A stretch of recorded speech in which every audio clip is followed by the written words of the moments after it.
Alhamdulillah, segala puji bagi Allah yang telah memberikan karunia dan nikmatnya serta hidayahnya sehingga bapak-bapak sekalian, khususnya saya bisa hadir di majelis ilmu. Karena kalau bukan karena hidayah itu berat Pak ya. Biarpun kita datangnya tidak membawa beban, biarpun terkadang jarak dengan rumah kita dekat, tetapi thalabul ilmi ini berat ya, berat. Terlebih kepada orang-orang yang sudah merasa cukup ilmu. Tapi ketika kita tidak membatasi diri kita untuk menambahkan ilmu, kemudian ilmu itu nanti buahnya adalah takut kepada Allah, maka insya Allah Allah akan berikan hidayah kepadanya. Karena Nabi Ibrahim, inni dzahibun ila rabbi sayahdin, seorang nabi ulul azmi khalilullah, bahkan abul anbiya, itu saja mencari hidayah. Ya, ada orang dibilang saya belum dapat hidayah, tapi di rumah aja nggak mau mencari. Nah, maka hidayah itu harus ada usaha. Walaupun memang hidayah adalah prerogatif Allah Subhanahu wa taala. Allah memberikan hidayah ke siapapun yang Allah kehendaki. Allah yahdi may yasha ila siratim mustaqim. Alhamdulillah, pada kesempatan kali ini kita biasanya ngaji fikih, tapi untuk kesempatan kali ini kita akan melanjutkan tafsir surat Yasin dan tadabbur terhadap ayat-ayatnya. Karena hari Ahad besok waktu itu ada undangan di KPAD, suruh ngisi di sana. Mungkin kalau nanti Ahad besok nggak bisa ngisi di sini, nanti digantikan oleh Ustaz Walam, nggak ada ya? Pak BW. Jadi sementara itu kita Yasinnya kita melanjutkan. Nah, Yasin ini biar bisa selesai, habis Yasin nanti kita insya Allah, karena nggak boleh nanti ya, insya Allah kita akan bahas surah Al-Kahfi ya, Al-Kahf. Yasin ini kan baru 40 ayat nih ya. Nah, kemungkinan ini juga hanya 4 atau 5 ayat ya. Nah, nanti terus sampai selesai, habis itu baru surat Al-Kahf. Wala taqulanna li syai'in inni fa'ilun dzalika ghadan. Tidak boleh mengatakan saya besok ke sana atau nanti besok saya, tetapi insya Allah ya gitu. Tapi insya Allahnya betul-betul diusahakan, bukan nggak mau datang tapi insya Allah. Itu karena nolak gak enak, pakainya insya Allah. Jangan ya, tapi insya Allah itu pasti. Cuma karena kita nggak boleh bilang pasti, jadi insya Allah. Alhamdulillah, kita bacakan ayatnya, ayat ke-41 ya. Kemarin kita telah bahas tentang Habib An-Najjar, seorang penolong dan pembantu dakwah. Kemudian kita disodorkan dengan kekuasaan Allah Subhanahu wa taala ayah dengan wa ayatul lahumul lail, malam siang ya. Kemudian nanti ada bulan ya, ada syams ya, pokoknya sesuatu yang di bumi ya. Kemudian yang di langit. Nah, kemudian sekarang kita akan disodorkan tentang tanda-tanda Allah Subhanahu wa taala yang di lautan. Karena arat itu bumi ya, ini ada daratan dan ada lautan. Baca mana Pak, daratan dan lautan? Lautan. Maka perlulah Allah Subhanahu wa taala melengkapi ya ayatnya untuk membahas tentang lautan. A'udzubillahi minasyaitonir rajim. Wa ayatul lahum anna hamalna dzurriyyatahum fil fulki mashhun ya. Jadi Allah Subhanahu wa taala ini ayah Allah, tanda-tanda kebesaran Allah, yaitu yang menggerakkan atau yang membawa, karena bahasanya adalah hamalna, Allah yang bawa kapal beserta isinya, yaitu dzurriyyatahum ini adalah anak cucu Nabi Adam ya, yaitu umatnya Nabi Nuh alaihi salam ya. Maksudnya tafsir daripada dzurriyyatahum ai abnaahum nih ya. Kenapa kok abnaahum jadi dzurriyyatahum? Harusnya kan abnaahum itu bapak-bapak ya. Generasinya Nabi Nuh itu keturunan akhir zaman atau awal-awal kan, tetapi kenapa disebutnya dengan dzurriyyah ya, padahal dia adalah abaahum, karena nanti mereka yang mewarisi orang-orang yang selanjutnya, kehidupan selanjutnya. Jadi selain nanti yang ikut ya, rombongannya Nabi Nuh alaihi salam di kapal ya, yang tadi kita juga baca ya, itu nanti semuanya musnah, tinggal orang-orang yang di kapal tersebut. Dan itu dia meriwayatkan sekitar orangnya ya, itu 80-an kurang bahkan ya. Tapi nanti ada yang lain, nggak hanya manusia saja, ada hewan-hewan. Ya. Yang saya buka adalah tafsir Ibnu Katsir. Nama aslinya Abul Fida Ismail Ibnu Katsir. Wa ayatul lahum anna hamalnahum. Hamalnahum artinya itu bawa. Hamilah yahmal itu bawa. Hamalah yahmal itu bawa. Saya membawa. Allah Subhanahu wa taala kami. Allah itu kadang dalam Al-Qur'an aku, kadang pakai kami. Inna ja'alna khalaqna hamalna. Maksudnya apa? Ta'zim li sya'ni. Allah bersama semua dan segala kekuasaannya. Allah memang satu, tetapi Allah perlu ya membawa dalam firman-Nya kebesarannya. Ta'zim li sya'ni. Bahwasanya Allah itu luar biasa. Semua milik Allah. Dan kalau Allah sudah berkehendak, semuanya ikut, itu maksudnya. Maka bukan berarti Allah itu banyak. Karena dalam Al-Quran nanti ada kami, Allah memakai kata kami, ada katakan saya atau aku. Kami bawa Allah Subhanahu wa taala kapal itu. Yang membawa tadi, penumpang tadi, karena memang nanti ahli tafsir di sini menjelaskan fulk. Fulk itu apa? Fulk itu kapal. Safinah, kalau ini fulk, kapal. Bisa safinah, bisa fulk, itu kapal. Allah yang membawa kapal itu yang berlayar di lautan. Fil fulkil mashhun. Mashhun itu mamlu'ah. Mamlu'ah itu penuh. Jadi kapalnya Nabi Nuh alaihissalam penuh. Kita lihat di sini ya. Fulk artinya ai as-safinah. Adapun mashhun artinya mamlu'ah, penuh. Ya. Minal iti'atil wal hayawan. Ya, dari hayawan juga, dari umatnya Nabi Nuh dan hewan-hewan juga ada. Yang mereka apa? Diperintahkan oleh Allah Subhanahu wa taala allati amarahullahu ayyahmila fiha min kulli zawjayn itsnaini, berpasang-pasangan. Ya, masuk ke dalam itu bahtera. Yang dulu ketika membangunnya itu Nabi Nuh diejek. Ya. Qalu wa yasna'ul fulka wa kullama marra alaihi malakum min qaumihi sakhiru min. Qala in tasharu minna fa inna nasharu minkum kama tasharun. Jadi mereka ngecek orang dari laut jauh, ya, hujan enggak kunjung, ya. Airnya itu dari mana? Seperti itu ya. Jadi diejeki gila dan lain sebagainya.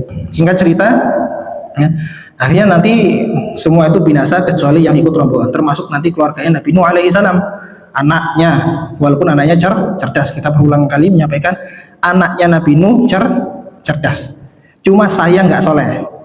Maka kalau ada yang doakan anak saya pinter, soleh dulu baru pinter. Ngeri Pak, punya anak pinter nggak soleh, ngeri. Soleh dulu baru pinter. Nah, nggak pinter nggak apa-apa, kalau udah soleh insya Allah ikut pinternya ya. Tapi kalau pinter ya, tapi nggak soleh malah ngeri. Bodoh nggak soleh, pinter nggak soleh, lebih bahaya yang pinter nggak soleh.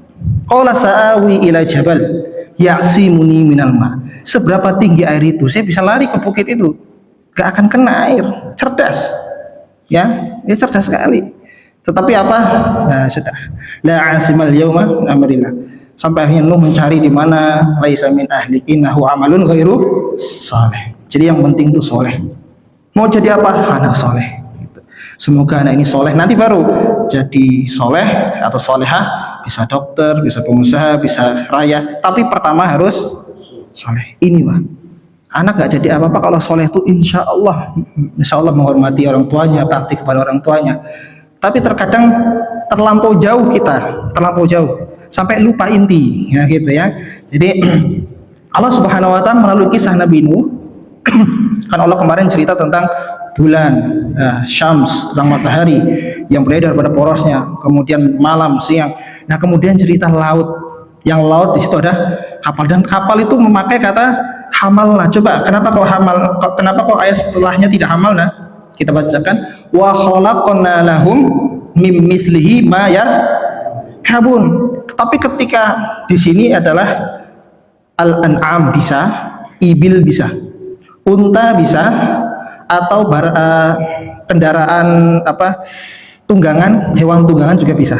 Tetapi bahasanya adalah khalaqna. Allah ciptakan hewan tunggangan, atau Allah ciptakan ibil. Ibil itu unta. Jadi ibil itu adalah safinah fis sahra. Safinatu sahra. Kapalnya sahra itu padang pasir. Kuat dia. Tetapi Allah bukan pakai bahasanya hamalna. Kenapa? Karena nanti Allah menciptakan itu hewan yang nanti juga akan dikendalikan oleh orang itu. Walaupun sejatinya Allah yang mengendalikan, tetapi orang itu juga punya kendali atas hewan tersebut. Ya, walaupun Allah hakikatnya. Tetapi kalau safinah, coba kapal itu terkadang sulit sekali ya. Saya dulu pernah dari ini Lombok ya, sana Sumbawa. Ini di daerah namanya itu Pelabuhan Kayangan. Terus kalau di sana namanya Pototanu. Itu jarak Kayangan sampai Pototanu itu harusnya 1,5 jam lah. Paling lambat-lambatnya 1 jam 45 menit. Tapi waktu itu bisa 4 jam kita di laut cuma nyebrang itu. Biasanya cuma 1,5 jam atau kurang dari 2 jam, tapi bisa 4 jam. Karena tadi nahkodanya itu nggak boleh melawan ombak ketika sedang cuacanya sedang ini ya ekstrim, ombak itu bisa sampai atas. Semua udah pakai baju oranye. Saya kira juga ajalan saya di situ waktu itu. Ya. Cuma waktu itu saya arah pulang, nggak keren banget, terusnya kan arah berangkat gitu ya. Jadinya ketika arah pulang sebelum ke Bandara Internasional Lombok. Nah itu akhirnya saya tahu ternyata tidak boleh dilawan kalau ombak itu. Jadi ikutin. Yang terpenting adalah menjaga agar air tidak banyak masuk. Karena kalau air sudah masuk, sudah di kapal bawah itu sudah masuk air. Betul-betul Allah Subhanahu wa taala hamalna. Allah yang membawa ini kapal untuk ketujuannya. Coba kalau airnya beku, layarnya nggak berkibar, mesinnya mati, bahkan menentukan navigasi ya, itu bukan orang yang sembarangan.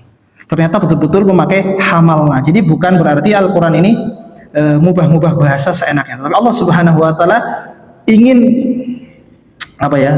ingin memberikan kita itu pengaruh besar Allah Subhanahu wa taala ketika kita di laut. Kalau di darat ya itu gimana? Contoh kalau di laut tuh gini, ayatnya ada hatta ida jaraina bihim birihin asif wa ja'ahumul mauju min kulli makani wa dhannu annahum waqi'un bihim. Jadi kalau orang sudah kepentok di laut, da'awallaha mukhlishina lahuddin, doanya itu mukhlis, tulus sekali. Iya, itu Al-Qur'an yang bilang. Contoh di laut misalnya. Kalau darat kan turun selesai gitu. Kalau di laut itu hatta ida kuntu jaraina bihim birihin, kan pakai angin gitu juga kalau dulu ya. Kalau sekarang mungkin pakai mesin. Thayyibah, rihin thayyibatin wa farihu biha, kita senang. Kemudian apa? Ja'atuhum maujun, bencana ombak apa? Wah itu. Nah, maka doanya beneran ya Allah. Nah itu. Tapi nggak tahu nanti kalau udah nyampe darat lagi ya gitu. Karena waktu itu saya sempat melihat kegetikan orang-orang waktu itu semuanya berdoa. Ya Allah, entah agamanya apa berdoa. Sampai kita mau sholat aja nggak bisa karena Allahu Akbar bruk amruk, ruku ruk jungsep, saking kacaunya. Tapi hikmahnya betul-betul saya lihat orang-orang berdoa di sana. Ya, nah inilah pelajaran ketika di laut. Ternyata Allah memakai kata hamalna, Allah yang menggerakkan, Allah yang mengendalikan. Ya, walaupun nanti di darat juga Allah yang mengendalikan, tetapi bahasanya khalaqna lahum. Allah menciptakan unta, menciptakan al-an'am di sini atau hewan-hewan tunggangan. Ya, nah kalau di sini Ibnu Abbas mengatakan ibil, ya, ibil yang dimaksud adalah unta. Fa innaha sufnul bar yahmiluna 'alaiha wa yarkabunaha. Itu membawa kita, unta itu, tetapi kita juga mengendalikannya. Persis setiap langkahnya. Ya. Ada juga nanti yang berpendapat seperti Imam Qatadah dan yang lain tetap senada ya. Kecuali Imam As-Subi, yaitu mengatakan hiyal al-an'am, yaitu binatang ternak. Ma yarkabun, yaitu kita bisa mengendalikan. Dan itu juga ketika mengendalikan hewan. Nah, ini kita diajak lagi ayat-ayat Allah Subhanahu wa taala. Itu nggak semua orang bisa, Pak. Di sini ada yang pernah mengendalikan kuda, ya? Nah, itu. Jadi juga saya kalau mengendalikan kuda itu bisa langsung lari. Tapi kalau teman saya diem aja kudanya, diem aja. Ya gitu. Masih diem aja dia. Gak mau jalan. Kalau ditabok pantatnya dia ini nyipak. Jadi ya itulah hati hewan, hayawan. Maka di sini Allah Subhanahu wa taala dari yang kapal sampai tunggangan kita yang membawa kita, dan ma yarkabun yang kita mengendari dan mengendalikannya. Kemudian Inna lamma taghal ma hamalnakum fil jariyah linaj'alaha lakum tadhkirata wa ta'iyaha udun wa ya. Surat Al-Haqqah berbicara tentang banjir tadi yang menimpa umat Nabi Nuh yang tidak mau taat, ya, yaitu apa? Ketika taghal ma, sudah ma itu tinggi, ya, kemudian apa, Allah hamalna, pakai hamalna lagi di ayat yang lain, bukan di surat Yasin, ya, itu pakai bahasanya di bawah Allah Subhanahu wa taala, jariyah, maka dia mengalir, ya. Linaj'alaha lakum tadhkirah, untuk tadhkirah kita, ya, lebih khusus memang kalau doa di laut, ya, da'awallaha mukhlishina lahu din la anjana min hadhihi lanakunanna minasy syakirin, dan mereka minta kalau diselamatkan kami akan menjadi orang-orang yang bersyukur, gitu. Jadi itu watak manusia memang ada di dalam Al-Quran. Nah, kita minta, nah ternyata itu menjadi tadhkirah, berjalannya kapal itu tadhkirah. Tahu-tahu nanti ada ombak yang tidak disangka-sangka, itu tadhkirah. Maksudnya Allah Subhanahu wa taala yang mengendalikan itu semua, ya. Bukan ya mungkin tangan efek dari manusia itu sedikit, ya. Allah Subhanahu wa taala saja yang. Wa inna sya'nudrikhum, kalau kami ingin horok itu tenggelamkan, bisa saja, fala sarikha lahum wa lahum yunqadun, enggak ada yang bisa nolong, ya, ketika itu, illa rahmatan minna wa mata'un ilahi wa mata'an ilahi. Ini al-istisna, ya, illa pengecualian, rahmatan minna wa mata'an ilahi, ya. Pertanyaannya begini, ini artinya adalah ketika Allah Subhanahu wa taala ingin mengendalikan, bisa saja, ya, bisa saja, dan tidak ada yang bisa mencegah itu atau menyelamatkan orang yang tenggelam itu. Bahkan Allah selamatkan, ya, dan bisa mengendalikan semua pun juga bisa. Jadi nggak hanya sedikit yang ditenggelamkan, semuanya ditenggelamkan juga bisa, kecuali mendapat rahmat dari Allah, rahmatan minna wa mata'an ilahi, dan itu semua mata, semua itu sementara. Nah, di sini pertanyaannya adalah, yang diselamatkan dia mendapatkan rahmat. Kok rahmat ini modelnya sementara? Maka dari situ nanti maksudnya adalah orang yang ketika di lautan dia diselamatkan oleh Allah Subhanahu wa taala, ya, dari pertolongan Allah Subhanahu wa taala, itu sifatnya hanya sementara. Kalau dia diselamatkan kemudian dia beriman, dia akan terus mendapatkan rahmat tadi, rahmatan minanya terus. Tetapi orang-orang yang kafir, ya, kembali ke amal mereka. Atau orang yang beriman kok malah lupa sama Allah, ya kembali kepada amal mereka. Adapun yang dimaksud sementara adalah rahmat tadi, biasanya karena memang orang ketika di lautan tawakalnya tinggi. Begitupun ketika di atas, di udara. Nah, itu kan sejak naik aja sudah astagfirullahaladzim, itu banyak sekali yang disebut itu.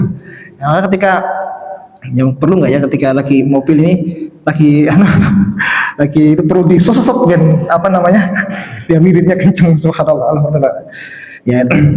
Ya, ini maksudnya adalah rahmat Allah Subhanahu wa taala, nusayyirukum fil barri wal bahri, Allah menjalankan segalanya apapun untuk kamu, nusayyirukum fil barri wal bahri, baik transportasi yang di barri, di daratan maupun di lautan.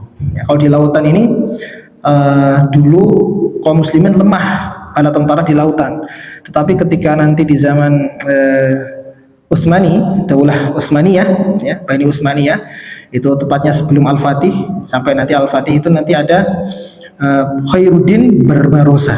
Nah, di situ, ya, yang mungkin kalau anak-anak Bapak bisa melihat bajak laut, nah itu kan plesetan saja, karena memang Khairuddin Barbarossa itu menguasai lautan. Dia panglima armada angkatan laut Kesultanan Muhammad Al-Fatih. Dia ceritanya memang dua bersaudara kakak adik yang tinggal di pesisir. Kemudian dia akan beriman dan direkrut, dan dia ahli memang kelautan, sehingga musuh-musuh Islam yang ketika melintasi perbatasan tidak izin atau tidak ada keterangan, maka dihabisi sama Ar-Ruj sama Khairuddin Barbarossa, kakak adik. Ya, kenapa namanya Barbarossa? Barba itu jenggot, rosa itu merah, jadi namanya jenggot merah. Dan ketika kita lihat film Bajak Laut, itu kan keras kejam, Karena memang Khairuddin Barbarossa tidak menyisakan sedikit pun kalau dia tidak ada izin dan keterangan melintas di perbatasan wilayah Islam. Nah, itu cuma diplesetkan jadi bajak laut. Padahal itu adalah luar biasa Khairuddin Barbarossa. Itu tentang laut ya. Nah, kalau laut itu tadi apa? Bismillahi majreha wa mursaha. Nah, bisa pakai itu ya. Di khusus di lautan. Tapi kalau di daratan bisa subhanalladzi sakhkhara lana hada wa ma kunna lahu muqrinin. Nah, ini bisa pakai atau yang panjangnya juga Allahu Akbar itu bisa. Allahumma anta sahibu fis safar. Jadi inti doa itu adalah kita menyerahkan safar itu minta teman Allah Subhanahu wa taala. Anta sahibu fis safar wa khalifati fi ahli. Ya, dan kau yang tahu. Dan maksudnya gini, kita safar minta ditemani, doa safar itu ya bagus makanya. Dan keluarganya kita amanahin kepada Allah Subhanahu wa taala. Maka nanti ada watwi anna bu'dah. Nah, dimudahkan, disegerakan dan dipercepat dalam tujuannya. Nah, ini doa safar ketika ditadaburi juga bagus ya. Nah, Allah Subhanahu wa taala yang mengendalikan itu semua. Baik nanti yang di lautan maupun yang di daratan. Bata'an ilahin. Sampai kapan? Sampai waktil ma'lum. Terserah Allah Subhanahu wa taala yang menentukan waktunya sampai kapan rahmat itu ya. Jadi yang bisa kita ambil daripada hikmah tentang tafsir ini ya, jangan sampai kita taatnya, takwanya ketika lagi susah saja ya. Tetapi ya, ingatlah Allah ketika senang, ketika lagi bahagia, maka insya Allah Allah Subhanahu wa taala akan ingat ya kepada kita ketika kita lagi susah. Ya, karena kalau lancar kendaraan wafarihu biha, kita nggak ingat kalau gitu tuh lagi di dalam kendali Allah Subhanahu wa taala. Ja'at harihun nasif wajahum wal mauju min kulli makani wa dhannu annahum waqi'un bihim. Kita kan nanti akan sampai lah jam segini akan nyampe insyaallah. Ternyata ada tadi maujun, ada ombak, ada apa ya, kemudian dia langsung geting kan ya. Sudah dia langsung akan ya Allah ya Allah ya Allah.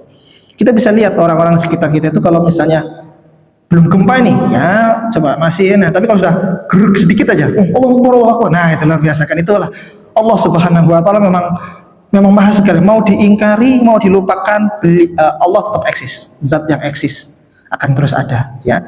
Ada orang yang mungkin non muslim mungkin non muslim bahkan ketika lagi digoncang sedikit aja ya Allah ya Allah ya Allah, nah ya Tuhan misalnya, atau astagfirullah oh my god. Jadi ya ke Tuhan gitu. Nah, apalagi kita ya, masa harus digituin baru Allah Subhanahu wa taala. Tetapi insyaallah Allah Subhanahu wa taala juga maklum kepada hamba-hamba yang terkadang lupa dengan dirinya, lupa dengan Allah juga maklum ya. Yang Allah Subhanahu wa taala juga berikan dalam Al-Qur'an fa'tarafu bidunubihim khalatu amalan shaliha wa akhara sayyi'ah. Yang kadang ya paginya kemana, malamnya sujud nangis, paginya nanti minum lagi misalnya. Nah, ini kan dia kadang tapi fa'tarafu, dia nyesel ya, fa'tarafu bidunubihim ya Allah saya gak kepingin lah. Akhirnya dia usaha ngindarin temennya ya. Dari sini ngindarin ke sana malah kena pinjol misalnya di situ ya. Udah ngindari yang minum malah kena judi. Nah, jadi sudah nanti malam nyesel lagi, paginya mulai lagi ya. Khalatu amalan shaliha wa akhara sayyi'ah. Terkadang dia beramal soleh, kadang amalnya jelek ya. Tetapi itu karakter yang masih diabadikan dalam Al-Qur'an Karim. Karena apa?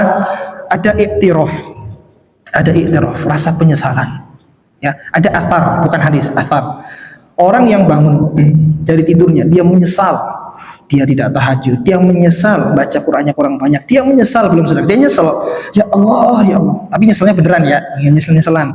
Itu lebih baik, ya'thar bukan hadis, lebih baik dibanding orang yang sudah beres malamnya dengan tahajud, dengan baca Qur'annya, dengan lain sebagainya, tetapi diawali hari itu dengan ujub pada diri sendiri. Wah saya sudah ujub saja, belum pamer, belum apa, ujub saja, bangga diri. Nah itu tidak baik daripada orang yang menyesal. Kenapa? Ya Allah gitu. Nah ini ya bisa kita ambil untuk keutamaan bahwasanya ternyata menyesalnya kita itu dinanti Allah Subhanahu wa taala. Pernah kita sampaikan orang yang tobat itu seperti apa? Orang yang tobat orang yang tobat ditunggu Allah seperti apa? Orang yang tobat itu ya, itu Allah Subhanahu wa taala sangat senang sekali. Ini hadis yang sahih. Seperti apa? Seperti seseorang ya yang punya kendaraan dan berbekalan di dalam kendaraan tersebut ya, kemudian sedang berada di gurun pasir. Kemudian dia lagi tidur sebentar dia hilang itu kendaraan itu beserta bawaannya, bekalannya. Nah, Allah itu lebih senang dibandingkan orang tadi yang tiba-tiba sudah putus asa, ya sudahlah saya mati aja lah. Dia tidur lagi, lanjutkan tidurnya, sudah mencari kemana-mana tuh, sampai atas, sampai haus. Ya, sudah saya di sini saja, kembali ke tempatnya yang semula. Dia tidur pasrah, menjemput ajalnya. Ternyata belum lama sudah di situ. Kendaraannya, perbekalannya tidak kurang sama sekali. Rasanya gimana? Senang banget kan? Tadinya sudah mau, bentar lagi mati lah. Nah, Allah lebih senang dari itu. Itu permisalan Allah Subhanahu wa taala ketika menunggu hamba-hambanya yang bertobat, ya. Jadi walaupun tobat itu ya perlu perlu usaha. Jadi maksudnya gini, terkadang belum 100% tetap lanjut lagi, ya, bertobat lagi. Jangan cepat putus asa karena ada ayatnya wala tayasu wala taqnatu mir rauhillah mir rahmatillah. Jangan putus asa, wala tayasu, ya. Jangan putus asa dengan rahmat Allah Subhanahu wa taala, ya. Ya, jadi jangan pernah putus asa. Jadi Allah itu pasti ya ibadiyalladzina asrafu. Bahkan Allah masih manggil hamba loh. Ya ibadiyalladzina asrafu. Wahai hamba-hamba yang israf. Israf itu melampaui batas. Kamu nih melampaui batas masih disebut hamba. Ya ibadiyalladzina asrafu. Ya wahai hamba-hambaku yang melampaui batas. Maka selagi kita tidak menyekutukan Allah, insya Allah Allah Subhanahu wa taala mengampuni dosa. Innallaha la yaghfiru an yushraka bihi wa yaghfiru ma duna dzalika liman yasha.